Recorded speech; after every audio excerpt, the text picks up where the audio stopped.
Have you ever wondered what it's like to live in a food desert? Liquor stores on every street corner, fast food restaurants scattered through your town, and grocery stores miles away? Wouldn't that make it easier for you to purchase processed foods? Well, let me introduce myself. My name is Edgar Castejon. I was born and raised in Oakland, California, a city with a population size of about 400,000 people.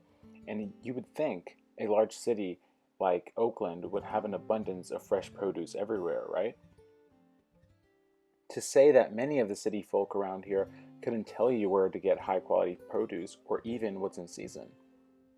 But let me remind you, I'm talking about the area in Oakland where low income people live. My mother grew up on a farm in Mexico, eating homegrown foods. She moved to California when her family lost their farm. As a single mother, with low income and raising kids, she needed to figure out a way to get fresh produce on the table. As the lack of fresh produce became apparent in our neighborhood, she realized that she needed to take action and start a garden in our backyard. The exposure of growing my own food at a young age put me in a different perspective than most people in my area.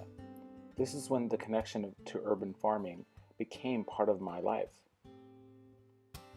As I can remember, urban agriculture in the Bay Area started becoming prominent in the mid 2000s.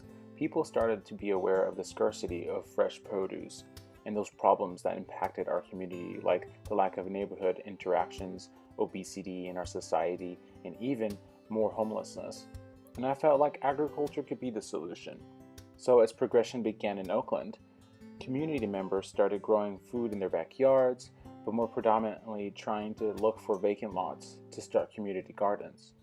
Most of these lots are owned by the city, but regulations prevented anyone from using them. And it was frustrating to see many vacant parking lots, as some of these parking lots have been empty for years, so all you could see were weeds growing out of them. If we provide an area to educate and connect the community through urban farming, the benefits of this lifestyle could solve issues like diabetes, drug abuse, homelessness, and much more. Now, in the year of 2017, we do see more urban farming being localized because of all the benefits I mentioned. And by providing this common area of urban agriculture where all community members can connect, this could also help not just people surrounding the community, but it also start a trend leading to a domino effect to the rest of the world.